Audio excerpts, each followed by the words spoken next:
fiction, science fiction, horror, fantasy, crime, LGBT, thriller. You have now entered the House of Mystery with your hosts, Eric Shapiro, David North Martino, John Copenhaver, and Al Warren. Heard on KCP 106.5 FM Los Angeles, 102.3 FM Riverside, and 105.0 AM Palm Springs.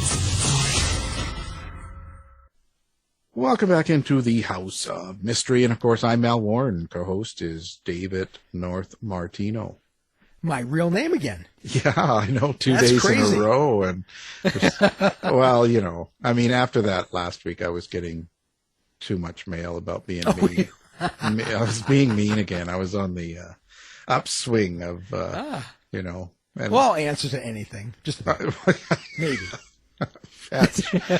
No, I just, yeah. So I thought I'd be polite for the week, and then maybe they'll pick on you. Maybe you'll say something. I welcome it. Yeah. So don't ask for it. You'll get it. You know? I know.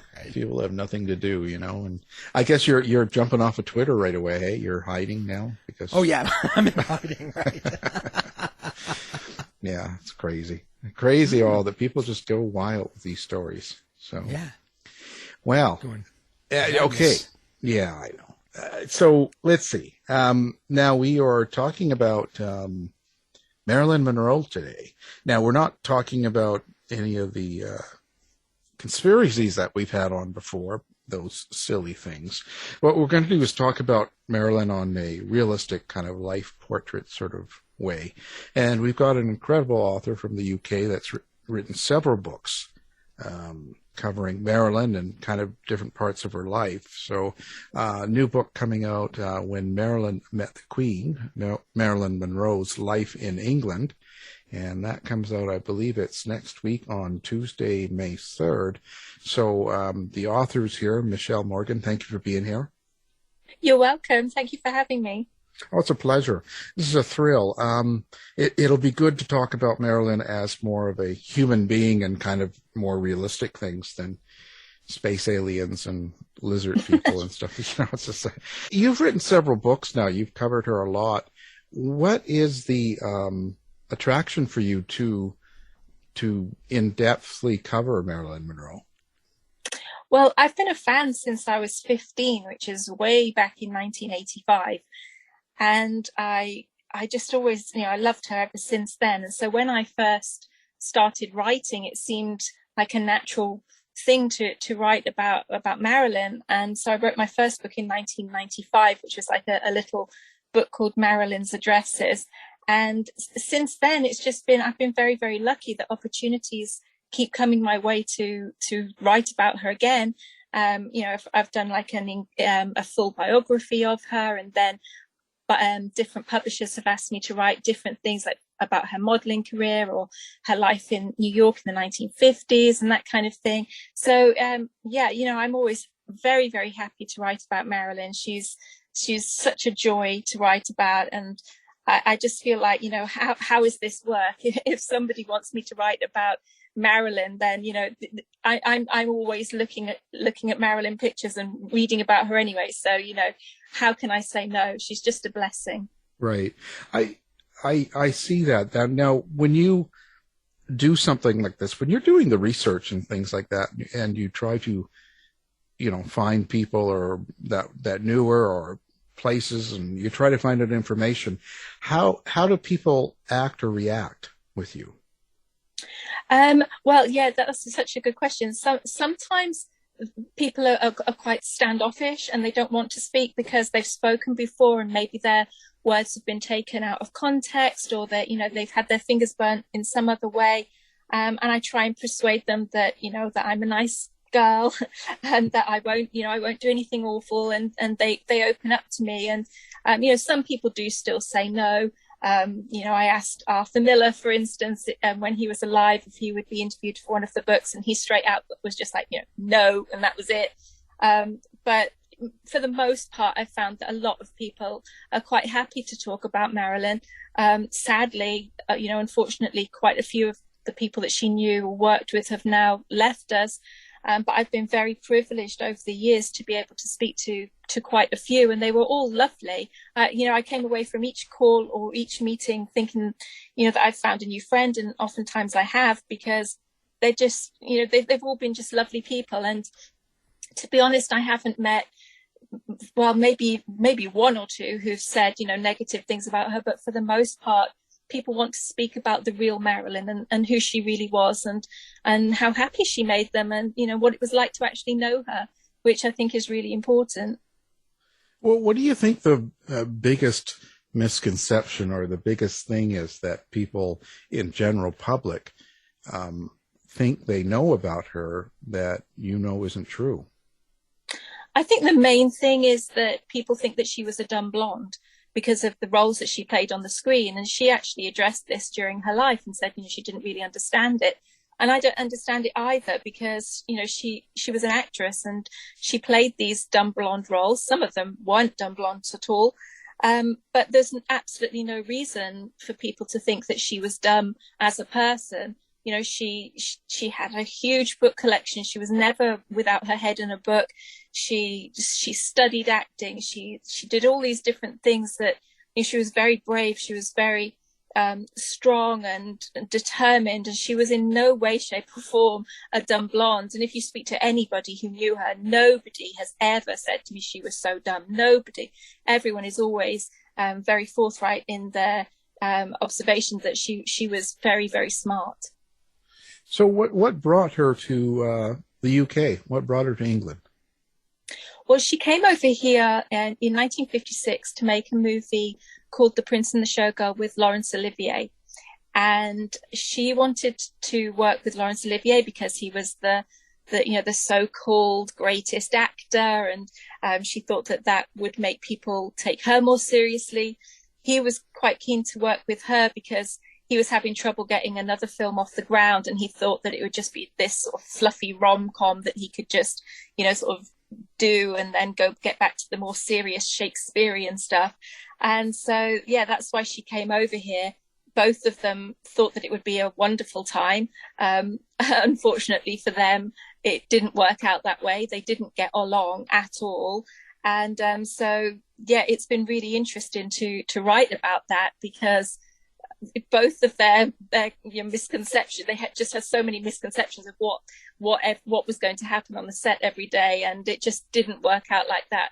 So that's been really interesting to delve into.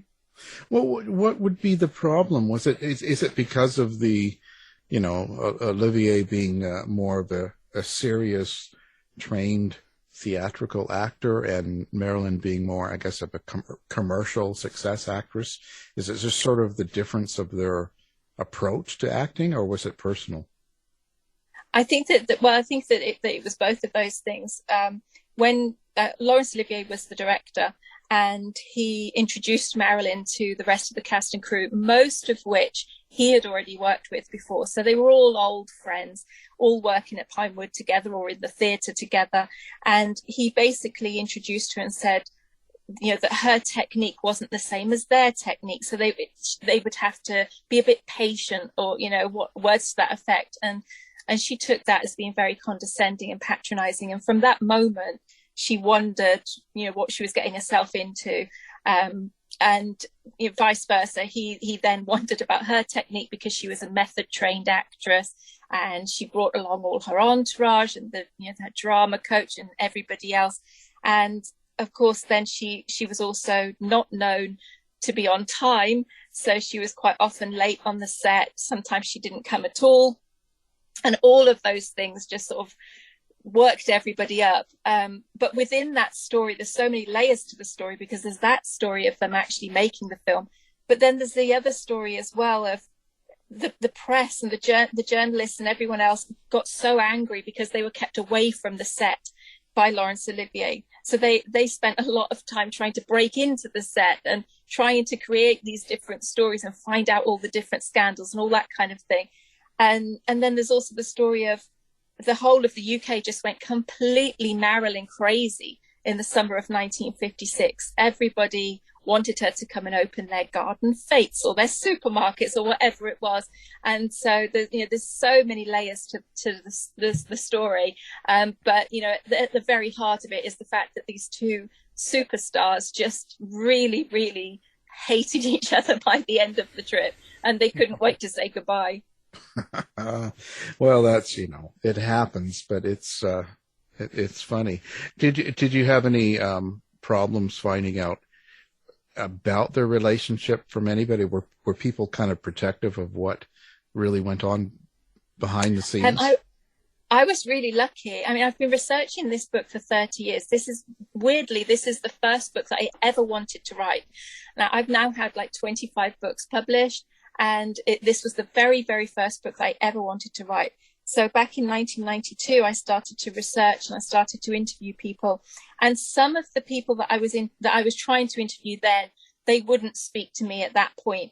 I don't know whether they thought maybe it was still too close to reality, or whether it was because I had never written a book or what, I don't know. But then over the years, I've been able to interview more and more people, and they were all, from then on, they were all very forthcoming about working with Marilyn and Laurence Olivier. And I've interviewed a few people in the past couple of years who were just so glad to be able to revisit those days. And they would tell me these little stories that were very little to them, because it was things that they did on an everyday basis at the studio. And I was just going crazy, going, oh my God, that's the best story ever. And they must have thought that I was just, bonkers.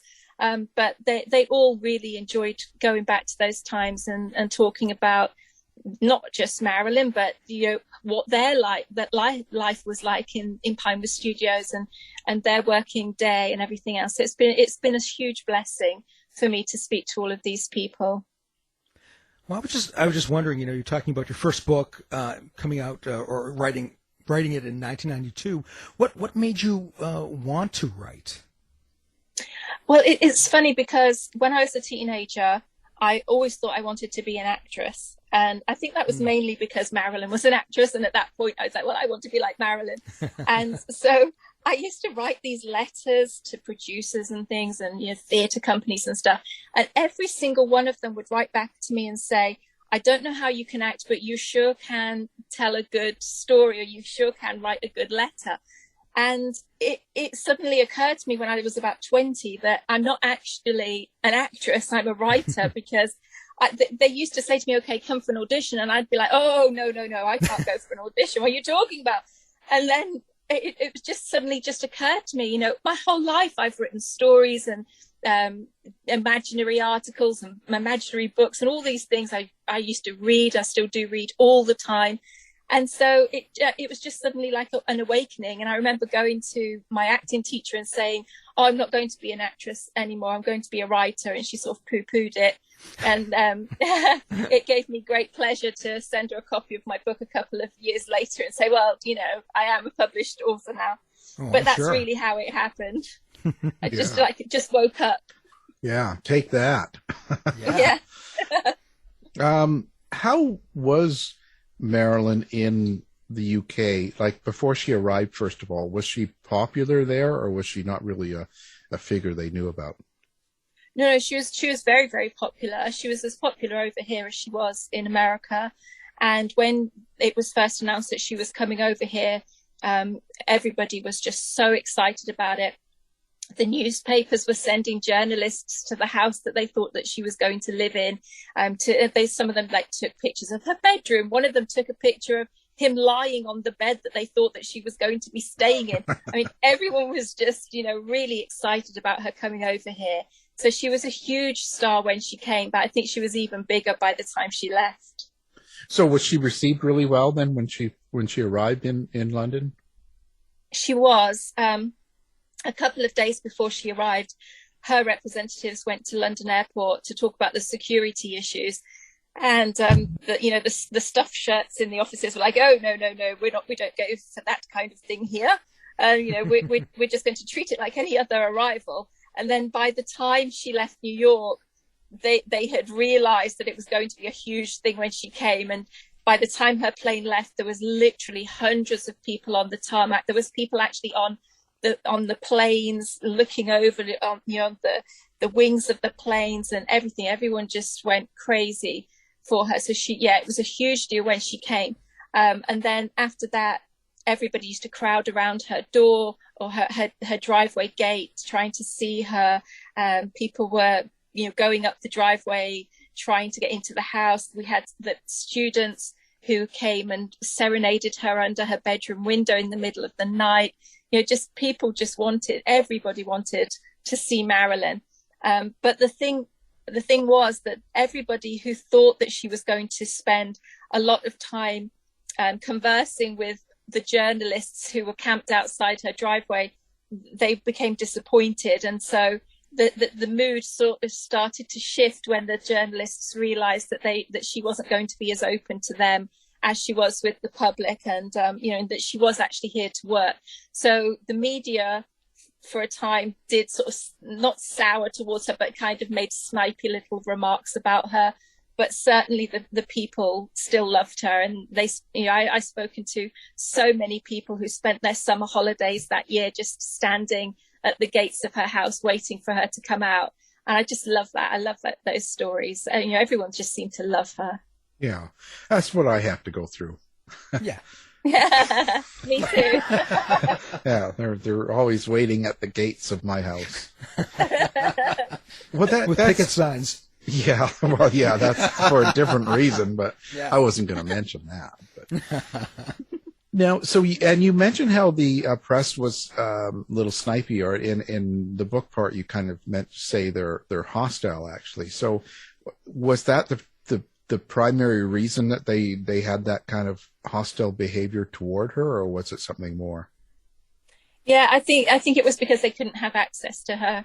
It definitely was. They were trying to get into the set, and Laurence Olivier was keeping them off the set, and they did get hostile towards, not towards him in a physical way, but in words. They just didn't like the fact that Marilyn was being kept away from people, and it was funny because they blamed Laurence Olivier for not being able to get to her at Pinewood, and then they blamed her husband Arthur Miller for not being able to get to her at Parkside House where they were living. And then if she turned down an event, they were like, oh, well, why is she doing that event, but she's not doing this event? And, they desperately wanted more press conferences. I mean, they had 4 press conferences in the first couple of days that she arrived here. And they basically just thought that it would go on like that for the whole trip. And when it didn't, they became a little bit disgruntled. And I remember I interviewed one. Well, I think I think of him as a young lad because he was back in the 50s, but he's not a young lad now.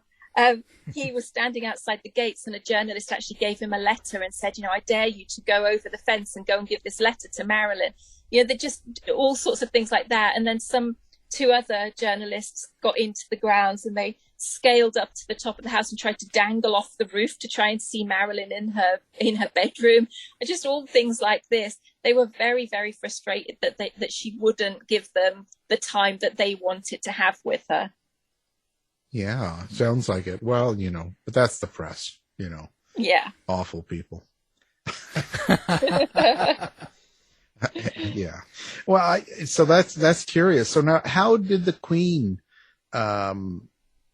decide, or why did the Queen decide she was actually going to meet with Marilyn? Like, how did that whole thing happen?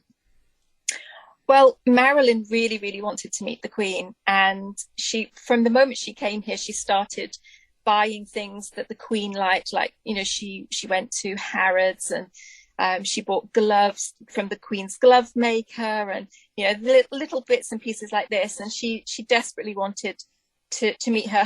Her dream was to go to Buckingham Palace and have tea with the Queen, which would have been amazing.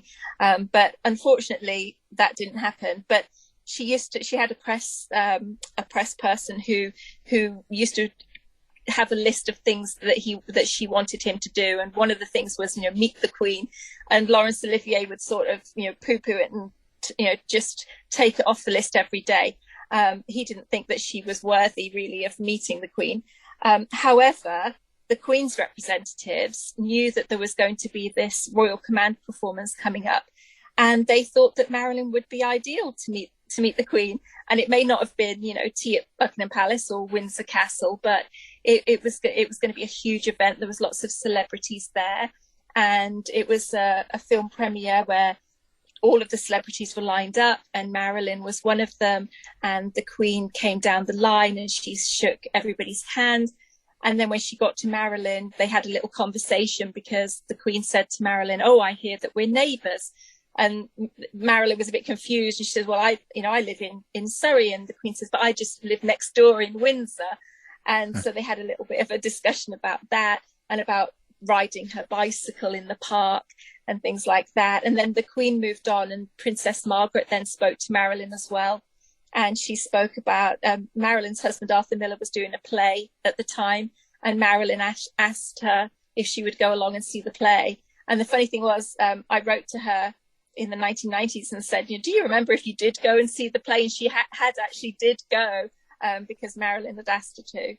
So it was a huge night. And then afterwards, Marilyn was quite happy to speak to the press that night about what she thought of the Queen. And she thought she was a very sweet person who radiated sweetness, she said. And she showed them how she did her curtsy and all that kind of thing. So that was a huge, big deal for Marilyn. And actually, she said that was the highlight, that and Arthur Miller's play were the highlights of actually being in England. She didn't mention working on the film as being a highlight. She just thought those two things were the best things she'd done. Wow. And so was Olivier jealous that he wasn't, or did he get to meet her too? Or?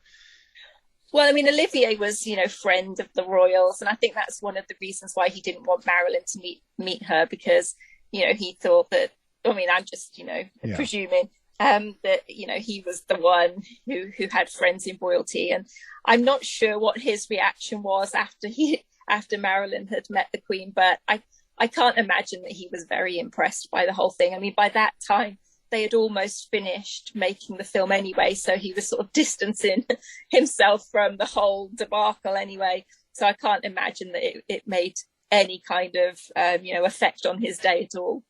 Other than the fact that Marilyn was late that day, the next day coming back. Was it just her behavior at work and maybe the way she acted that Olivier didn't like, or was there something more going on here? Well, he wrote in his autobiography that he had a feeling that he was going to fall in love with Marilyn. So possibly he was a bit disappointed by the fact that didn't happen at all.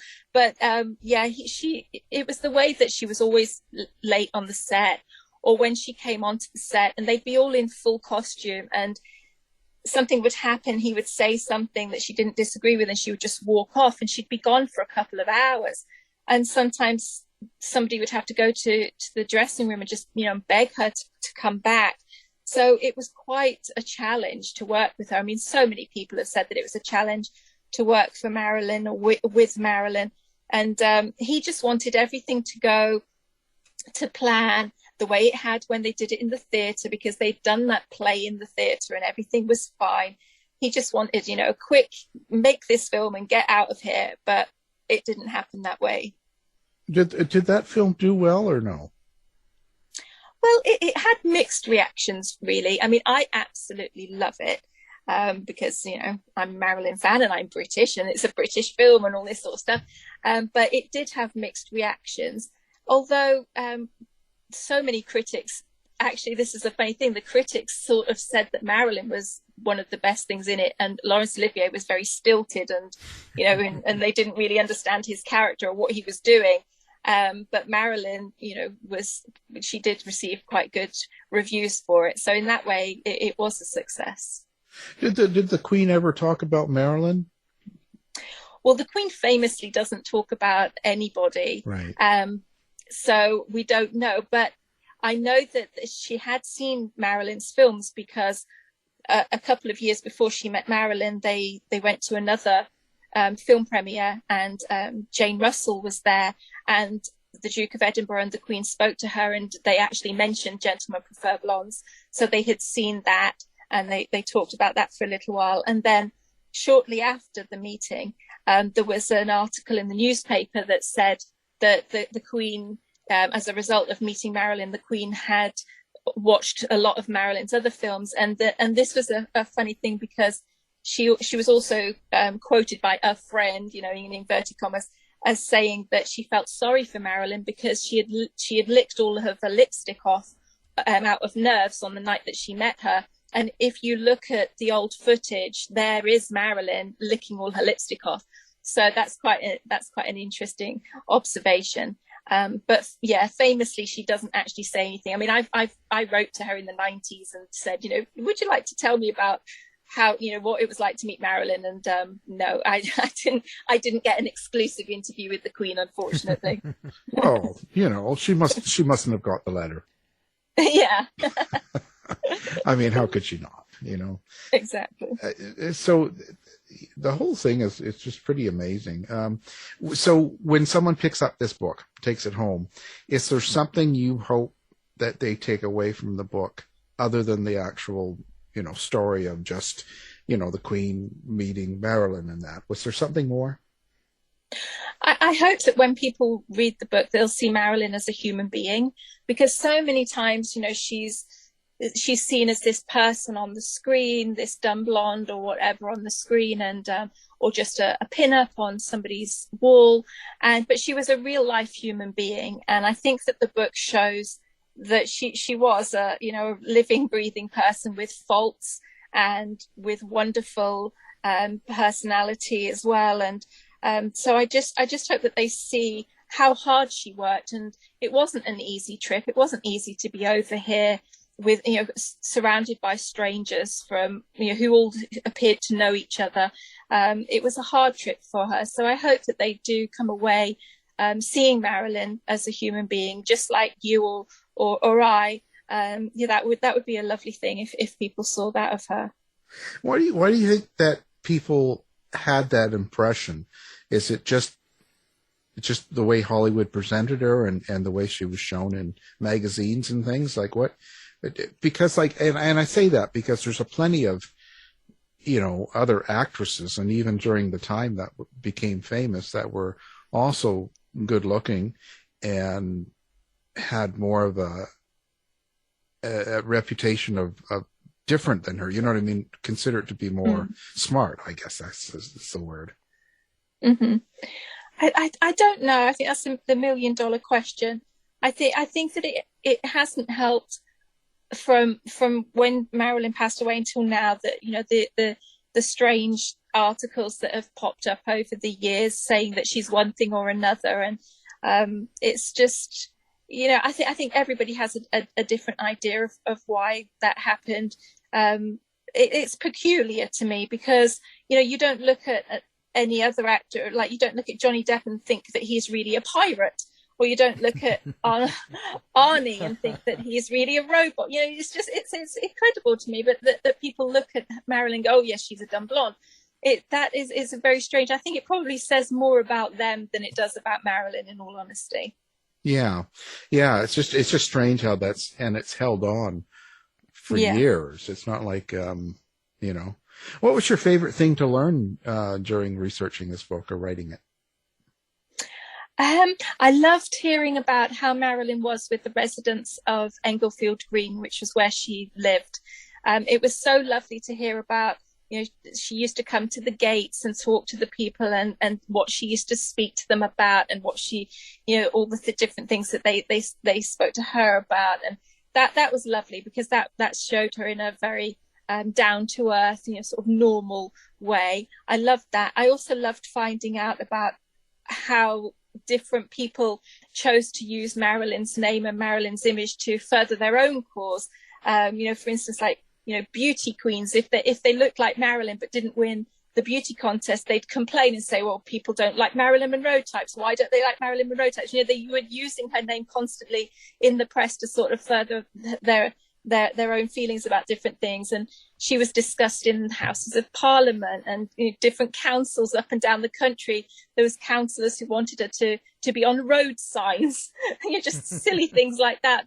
That never happened. But there was all these different layers of different things that people wanted Marilyn to do while she was over here, and that was always really fun to find out, because it was something very different, I thought. And some of the stories were very funny, and I think it gives a nice look at what 1950s Britain was like, which I'm always very nostalgic for that.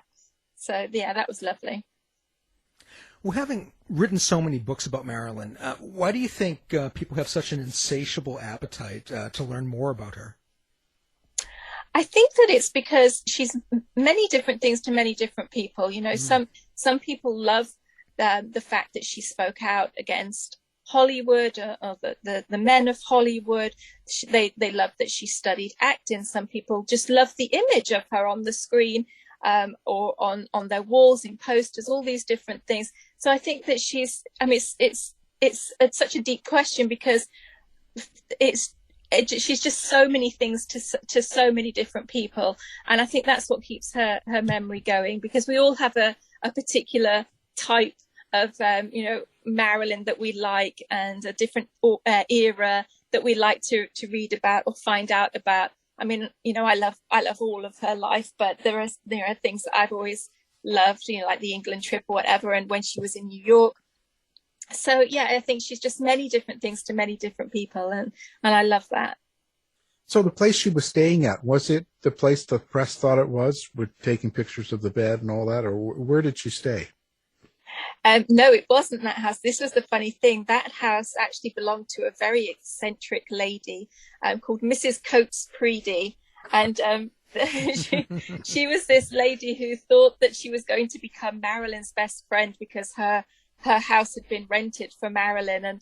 And she said that she'd kept this scrapbook, and it was just all about all the different things that was in the press and all the things that they were going to do. And it was just quite funny, actually, how she thought that she was going to become this hugely popular person in Marilyn's life. And she spoke to the press all the time. And of course, that's why Marilyn never stayed there, because she completely, just told everybody where she was going to stay. So they just let her ramble on about Marilyn becoming her best friend. She even went on the television about it. And they quietly rented a house called Parkside House, which was in Surrey. And so she went to stay there, but nobody found out about that until the actual day that she was here. And the press, were sort of adamant that they would know, they would find out where she was going. And then, of course, they followed her car, and they did find out where she was, much to the horror of Mrs. Coates Preedy, who was left with Marilyn's entourage instead of actually hosting Marilyn and going to parties with her, which is what she thought was going to happen. Well, and so you mentioned too that did she like living in that apartment? Did she like living down in Surrey, or how was that? Well, she expected that it was going to be like a little English cottage, and I think, with flowers around the door and the little thatched roof and everything. And of course, when she got there, it was a mansion. It belonged to a lord who wanted to show them all around and everything. So I think she was quite shocked by how big the house was, and it came with a whole host of servants, and not just servants in the house, but servants in the garden. There was the gardener. There was a lady there who cared for the chickens and the herbs and things like that, the vegetable garden and all that kind of thing. So she was never seemed to be on her own in that house. There was always people looking and listening and seeing what was going on. So I think it was quite a shock. So in terms of actually living there, I think she was probably quite glad to leave, but she did have some happy times there. Like I said, when the fans used to come to the gate, she would spend a lot of time speaking to them, because to her they were just the normal person off the street who she could identify with, because she saw herself that way too. And and it was sort of an escape from all the different prying eyes of all over Parkside House. Oh, I bet. And so you mentioned that about it, the house, about servants and people like that giving stories to the press. Yes, there were certain stories that sort of popped up that that were actually things that she had said or things that she had done, and people started to wonder what was going on. And it did turn out that a couple of the servants had sold stories, and they were fired. So that didn't go down very well. And Arthur Miller actually wrote about that in his autobiography. And I think the official line at the time was that they were fired because they didn't cook the right kind of food or something. It was something really strange. And that was what made the headlines. But actually it was because they had been speaking to the press. And then after that, of course, every time the press came near the house, everybody sort of backed off because they didn't want to be the ones, being kicked down the drive after the last lot. Well, do you know what her thoughts were on the press? I think that, the media is kind of a double-edged sword for any celebrity.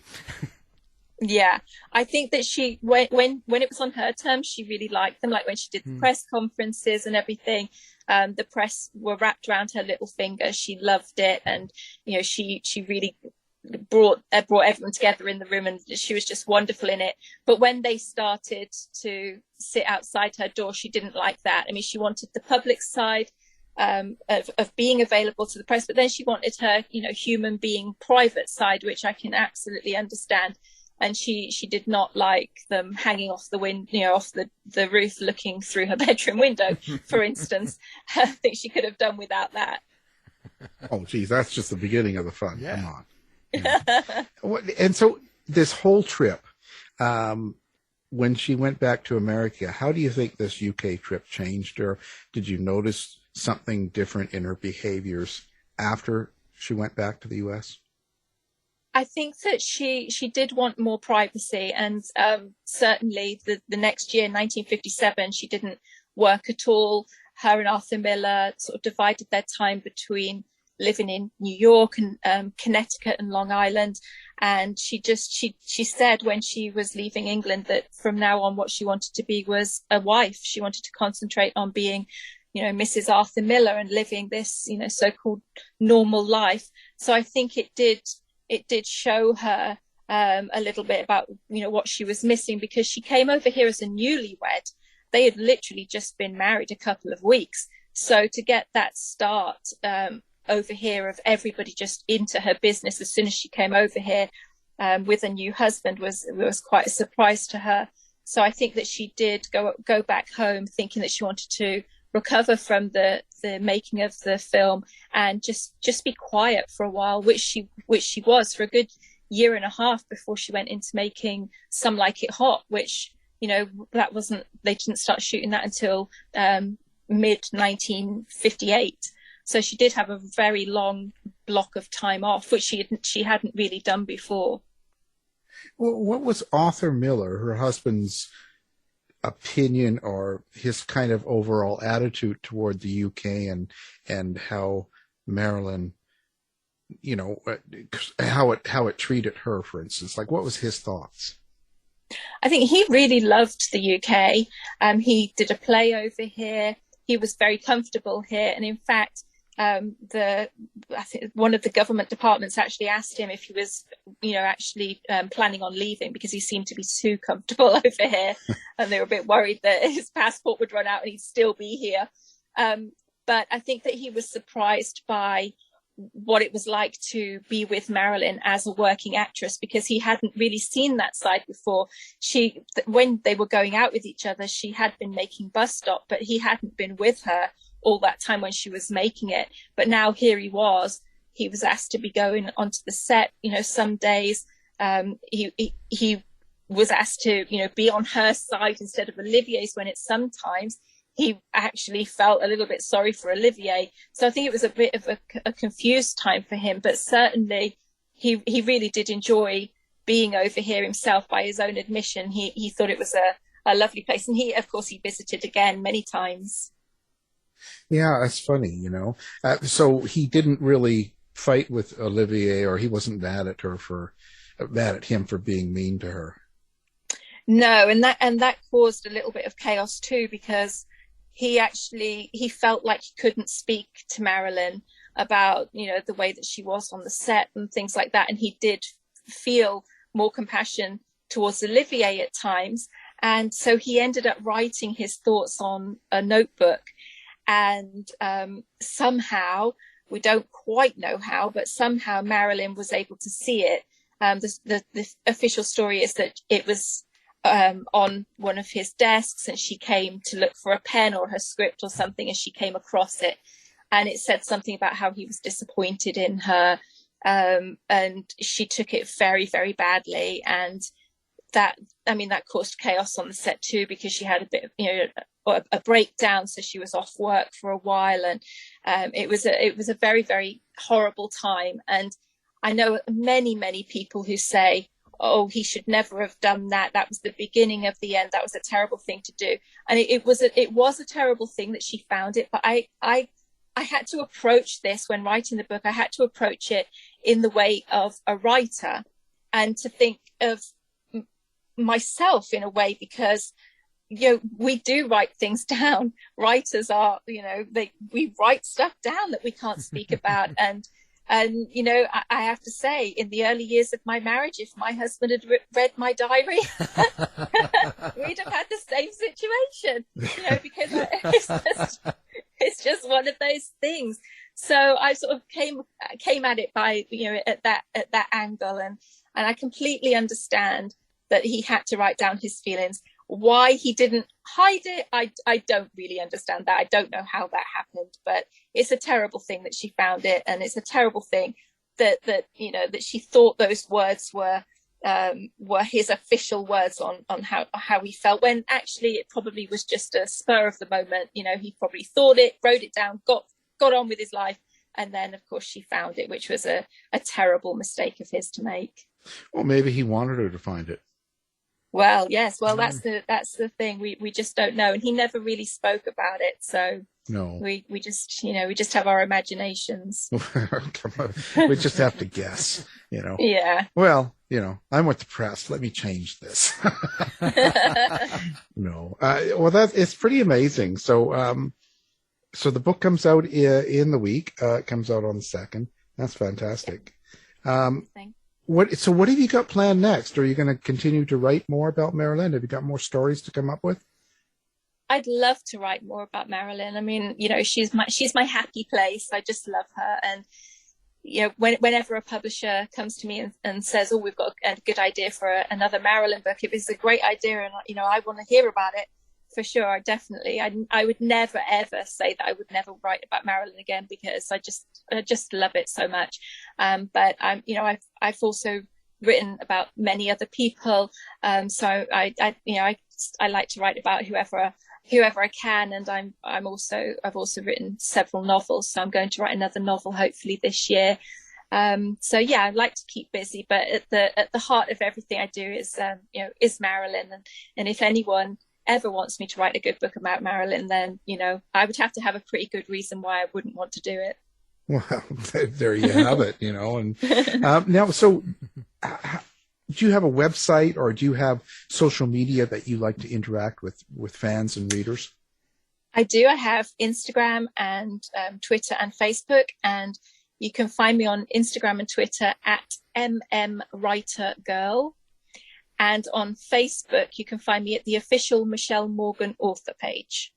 But I'm mainly busier on Instagram. Right? That's my place that I like to be. Yeah. And a website, do you have that as well? I don't have a website. I just have social media at the moment. It's going out of fashion, isn't it?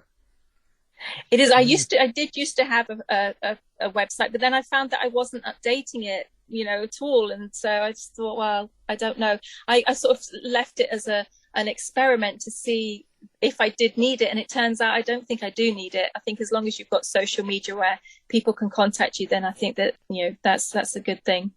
Yeah, I think that's it too. It's about the contact. It's about them being able to sort of get a hold of you, and that. Yeah. I also noticed, now you've written about Madonna. Now that's quite the challenge, considering how protective she is and that she's still alive. Yeah, well, I'm a huge Madonna fan. have been since I was about 14. And that book actually is a photographic book of, I think there's like about 250 photographs. And then I wrote about 200 or 300 words about that photograph or about that particular time in Madonna's life. So it was a tribute to Madonna. And I actually say it in the introduction as well, that it's like, it's a tribute, and I have no intention of writing like a big biography about her, because I know that she doesn't like that kind of thing anyway, and I would never want to upset Madonna. No. So she'd come after you. Look out. Yeah, exactly. I'll tell you. So I would rather just have the book that I worked on, which was a lovely photographic book, and I really did enjoy doing that. But that's my only Madonna book that I've got. Then I don't plan to do any more. Certainly no salacious biographies. Oh, come on! Just think of the fun you'd have. Well, anybody else that you're sort of fascinated with is in stars that you'd like to write about? That's a good question. I mean, I really love Princess Diana. I think it would be a lovely thing to write a book about Princess Diana. And Betty Davis. I was born on Betty Davis's birthday, and I always think of her as my birthday buddy and an inspiration. So that would be lovely to write a big biography about Betty Davis. But I don't have any plans to write those. But it's always nice to keep them in my list. I know that you were interviewed for the CNN. Reframed Marilyn Monroe, I believe it was called. How do you like doing those sorts of shows? Well, I really loved doing that. And normally I'm approached quite a few times to do interviews for documentaries. And most of the time I have to say I turn them down, because it seems to me that as soon as I mention that I don't like to speak about any silly conspiracy theories or anything like that, they're like, oh, okay. So I don't like to do anything like that. But CNN, when they came to me, it was actually the production company Raw who made it. They came to me and they were so convincing that they wanted to present Marilyn in this human way, and that my contribution wouldn't be anything about conspiracy theories or anything like that. And I really liked the fact that it was women who were making it. And so I spent a day with them in 2020. I think it was September 2020. It was like probably one of the first times I'd been out of the house in 2020. Yeah. So that was nice. I spent all day with them, being interviewed for it, and it was just a lovely experience. And I'm glad I did it. I haven't actually watched it because it hasn't been on in the UK yet, so I haven't seen it. I've no idea really how much of my interview got on the screen, but it was a happy day. It was a happy thing for me to do. Oh yeah, it's quite good. It's very good, and you did very well. You talked about Marilyn being a lizard woman and and all sorts of things. It was they changed all the words. Oh, great! No, I know. You didn't even have to have your head powdered like Al. Yeah. My last show, they're starting to powder my forehead.